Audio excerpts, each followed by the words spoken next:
So we look at another method called as earnings yield method. This method is effectively a variation of the PE method, the EY being the reciprocal of the PE method, using an appropriate earnings yield effectively as a discount rate to value the earnings. So we look at the formula here first.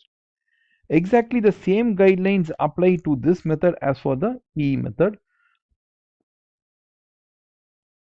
Note that where high growth is envisaged, the EY will be low, as current earnings will be low relative to market price that has built in the future earnings. So once we see the formula, it will be easier to understand this method.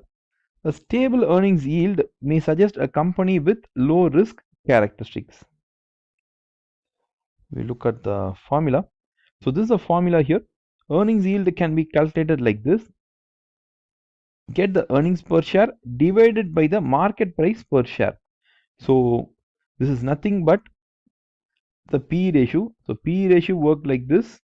It was market price per share divided by earnings per share, and EY works oppositely, earnings per share divided by market price per share. So it is like a reverse. So if it's reverse in nature, you can also find through this earnings yield equals to 1 by PE, or you can even put it like this: PE can be said to be 1 divided by EY. This is also correct. So it can therefore be used to value the shares or the market cap of a company in the same way as a PE ratio. So what we do is, to find out the value of a company, we use this formula. We know the total earnings of a company divided by the earnings yield. That will give you the market value of a company. We can incorporate earnings growth into this method, similar to the dividend growth model. So if there's going to be earnings growth given in the problem, then you can use it like this. You can multiply the numerator, total earnings into 1 plus G divided by EY minus G. So this formula is like very similar to the dividend growth model formula. Okay, dividend growth model formula works like D into 1 plus G divided by K minus G. So dividend valuation method assuming constant dividends. So the formula works like this: P0 equals to D divided by KE, where D refers to constant dividend from year 1 to infinity, and P0 refers to the share price now. So the KE refers to the shareholders required rate of return, or the cost of equity. So this is represented by a percentage. So we look at the dividend valuation model with constant dividend growth rate. So the formula works like this: D0 into 1 plus G divided by KE minus G. So we can also take it as D1 by KE minus G. The G refers to the constant growth rate in dividends. The D1 is the dividend to be received in 10. So you can see here D1 can be said as D0 into 1 plus G. If you want D2, it works like D1 into 1 plus G. Okay. So every time you do 1 plus G, the D gets added by another 1. So D0 1 plus G is dividend just paid adjusted for 1 year's growth. So D1 or D0 can be dividend per share or total dividend. So these numbers can either be a dividend per share or total dividend also. If you use DPS as the numerator, then the value that you get is value per share, because it is dividend per share, you will get value per share. If you use total dividends, you will get an answer as total value for the company. So we very sure about this. We'll move on to what is an assumptions in DVM. So only when these assumptions are holding true, the dividend valuation method is useful. So the first assumption is investors act rationally and homogeneously. So the first assumption is they are rational. Second is the current year's dividend D0 number do not vary significantly from the trend of dividends. Okay, so the D0 number should be a constant number. The estimates of future dividend prices and cost of capital should be reasonable. That is, they also should be stable. So the numbers like D0 or KE or the G should be reasonably stable in nature. They should not fluctuate too much. The directors use dividends to signal the strength of a company's position. Dividends either show no growth or constant growth. So only when this is true, okay, we can do DVM method. The dividend should either be no growth or there should be a constant growth. That is, there should not be a fluctuating growth in the dividends. The company's earnings will increase sufficiently to maintain dividend growth levels. So the company should earn sufficient earnings, or the earnings should grow in terms of the dividend itself. The dividend growth rate used exceeds the the discount rate used exceeds the growth rate. So the formula was like this: D0 divided by 1 plus G divided by KE minus G. So the KE number should always be a higher number than the G. So then only the formula will work. So these are the assumptions, and only if these assumptions hold true, we can do dividend valuation method. So we look at what are the benefits and drawbacks of this method. The pros is the method is theoretically correct and good for valuing a non-controlling interest. So this method is useful for minority share holding. Okay, that is the good thing about this method. So what's the drawback of this method? The cons are there may be problems in estimating the future growth rate in dividend. So the G can be wrong. It assumes that dividend growth will be constant. This is not true for most companies. Again, the problem is with the G only. The model is highly sensitive to changes in its assumptions. So even for a small change, the answer would be way different. That is what sensitivity says. For example, if you take like D0 1 plus G divided by KE minus G, okay, we'll take like two situations. The first situation, the numerator is 10 and the KE is 10% minus by G is 5% in this, and we'll check the answer. The answer would be 200. So now we look at another situation where the numerator is the same 10 and the G is the same 5%, but the KE is not 10, it comes to something like 15. So now the answer would be something like 100. Look at the outcome of the answer. Okay, the outcome of the answer is like different, doubling. So even for a 50% increase, okay, even for a 50% increase in the KE, there is a 100% increase in the outcome, okay, in the valuation. So this model is highly sensitive. When you change the numbers, the answer that you get are way different. So that is a problem. So we'll move on to the next problem. It is not a suitable method to value a controlling interest. So this is a very important drawback. This method is useful only for minority shareholders and not for majority shareholders. So that is the pros and cons of DVM. So note, to use this approach for valuation, we need to be able to determine the cost of equity. The examiner will either give you the cost of equity directly or give sufficient information so that you can use the CAPM method to find out the KE. Okay, so either the exam will be giving you the KE directly or it will give you the CAPM to find out the KE directly. Okay, so this is again a very important point, because to try to find out KE, there is also another method called as dividend method, but you cannot find out KE through this method and then find out the apply this KE in the P0 valuation. That will not work, because that leads to circular kind of logic. Okay, that will not work. Why this will not work? We'll just do it. So to find out KE through DM method, this is the formula: D divided by P0. This is the formula.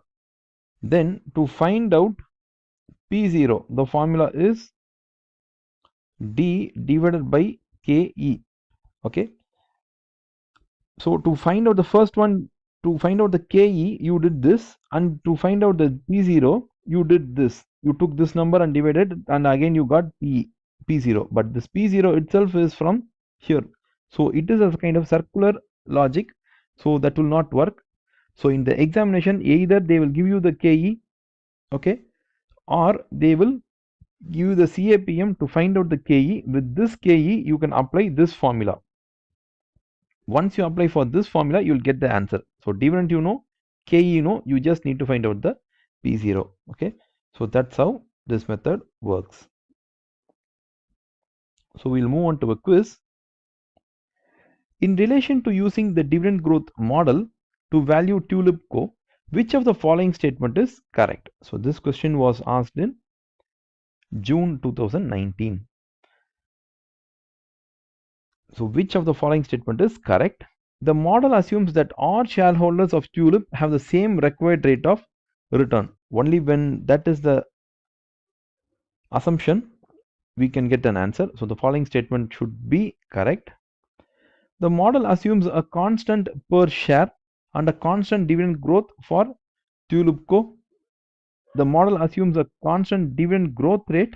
So G should be constant. It does not assume the share price to be constant at all, because that is what we are trying to find. So this is wrong. The model assumes that capital markets are semi-strong efficient. There is no relationship between the semi-strong form and EMH and dividend growth model.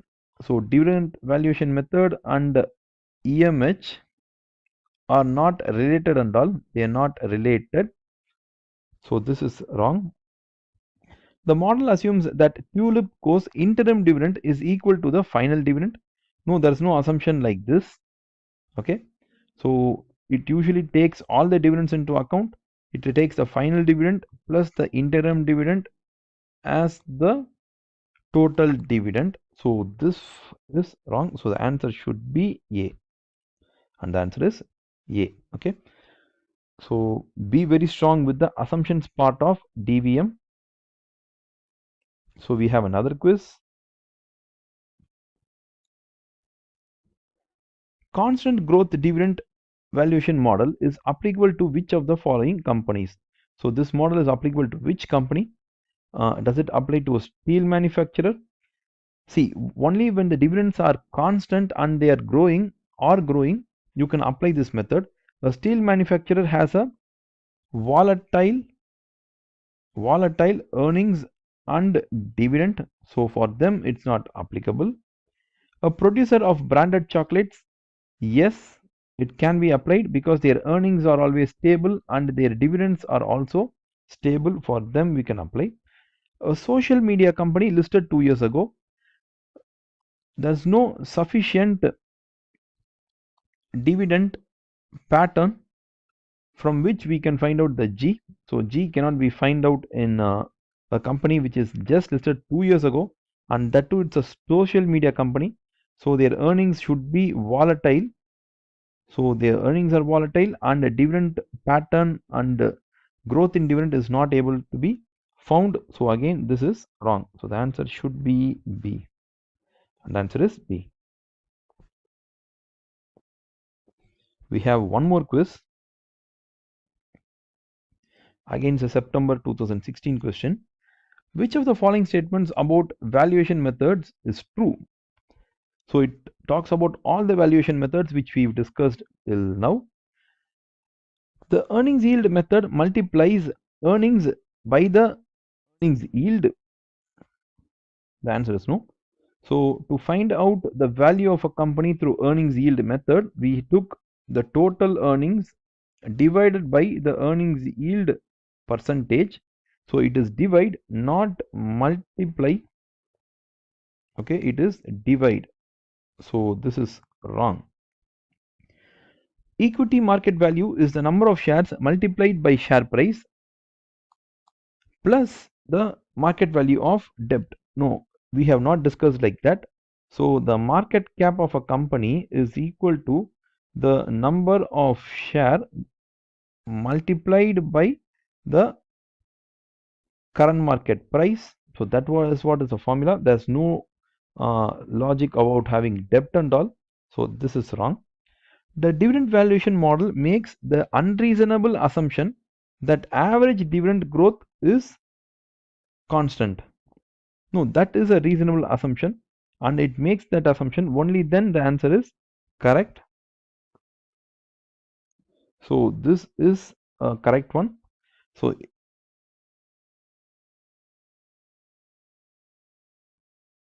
the PE ratio method divides earnings by PE ratio. No, that doesn't happen. It divides the current market price divided by earnings per share. So that is the formula. So this is wrong. So the answer should be C. The answer is C. The dividend valuation model makes an unreasonable assumption that average dividend growth is constant. So that is the correct answer. So we'll move on to the next method. It is called as a discounted cash flow method. So this method is, you might get a 2-mark questions in this method in your exam, but in P4 exam or AFM exam, this is an important part of the syllabus. So this method provides much realistic value for a controlling interest. It uses cash flow that is available to equity shareholders, which is discounted at an appropriate rate. It takes the view that the value of the business is a sum of discounted cash flow. So what it does is, these are the steps to work out this method.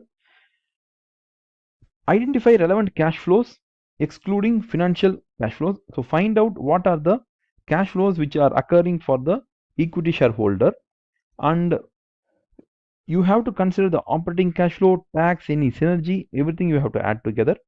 You have to estimate the cash flow for a particular number of years, for example like 10 years. Then calculate the PE over the present value over this horizon. Discount them and add them together, you get the value of the entire company. From the entire company, deduct the debt, you will get the equity. So this method works like this. What you do is you try to forecast what is going to be the cash flow of the company. So for example, we'll take like the company is going to be operated only for 3 years. So first try to find out the cash flow of the company of the entire business. So you get some number. Then what you do is you discount them. You discount them at a particular percentage, for example like 10%. You then find out the present value of the cash flow. Now you add all the present value. So total present value, add all of them together.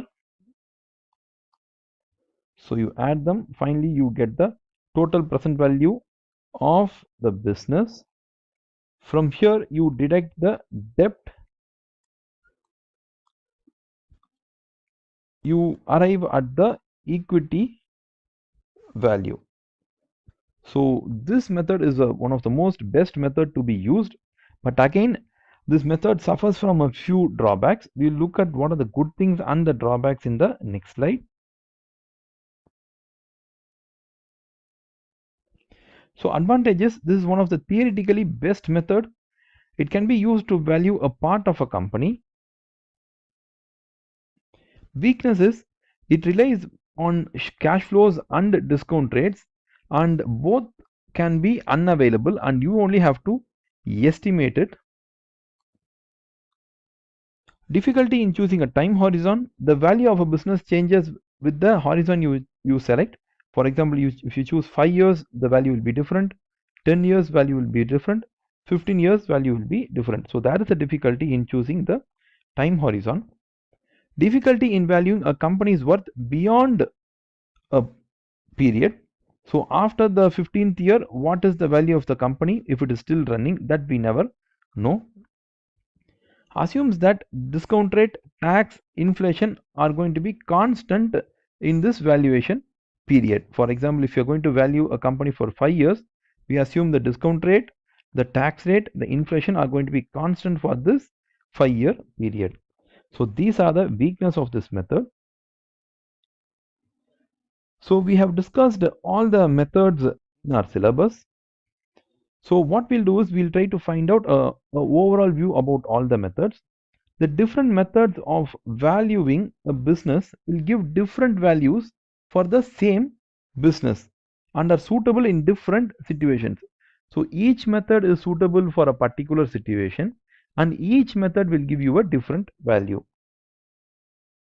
For example, if you use cash flow or earnings for a company which is like having a stable cash flow, that will give a maximum value for a business.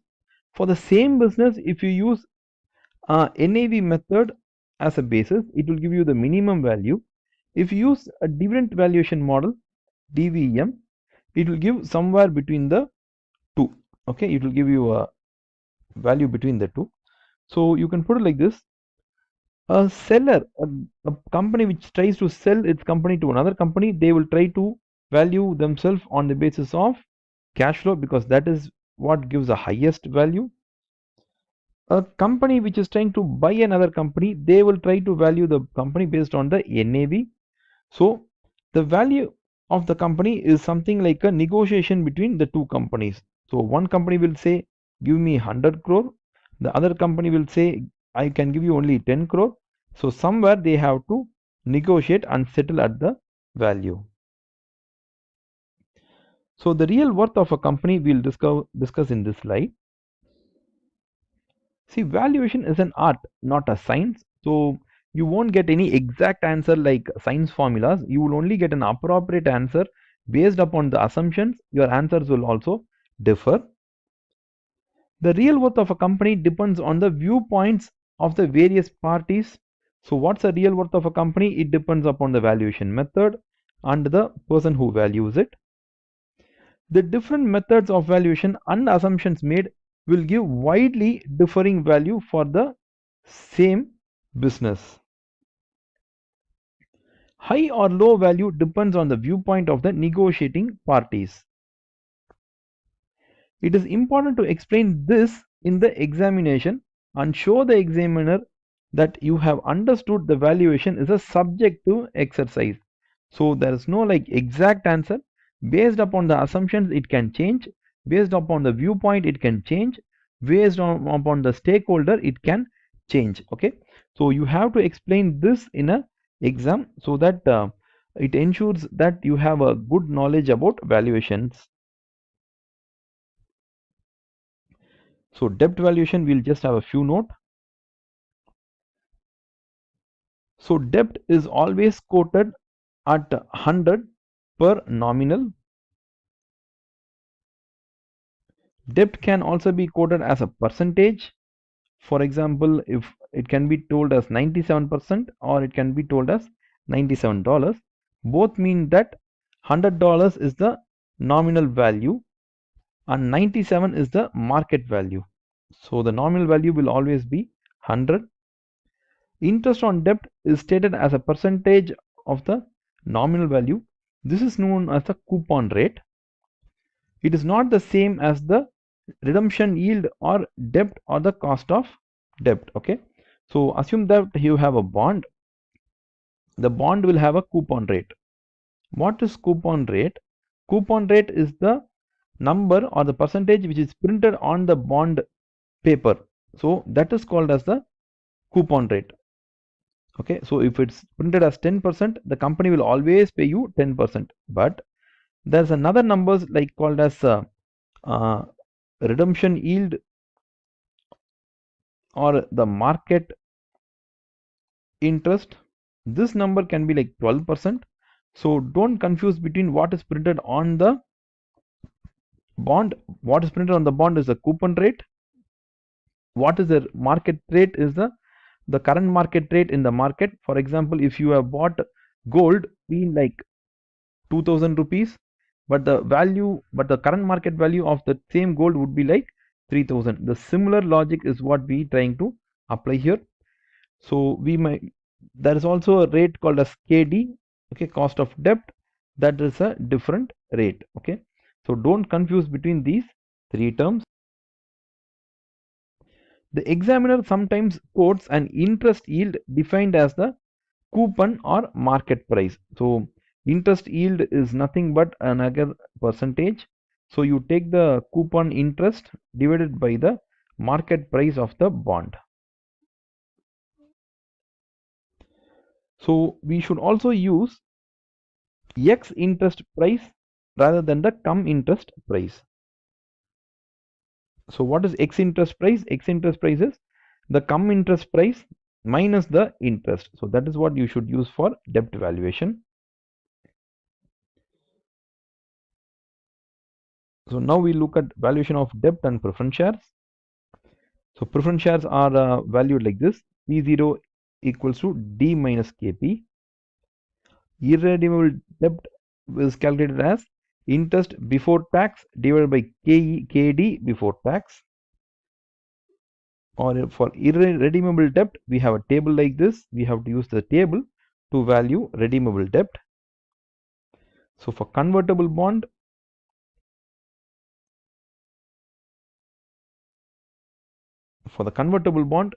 these are the values. So these are the notes. So we look at what are the questions that have appeared in the past exams. So a lot of theory questions have come up in the past, and going forward you might get these questions as 2 marks in section A and in section B, because the syllabus document states that business valuation might come only in section A and B. So these are theoretical questions. This gives an idea like what kind of questions you can expect for theory in your exam. So thank you very much for watching this video. We'll meet in the next video.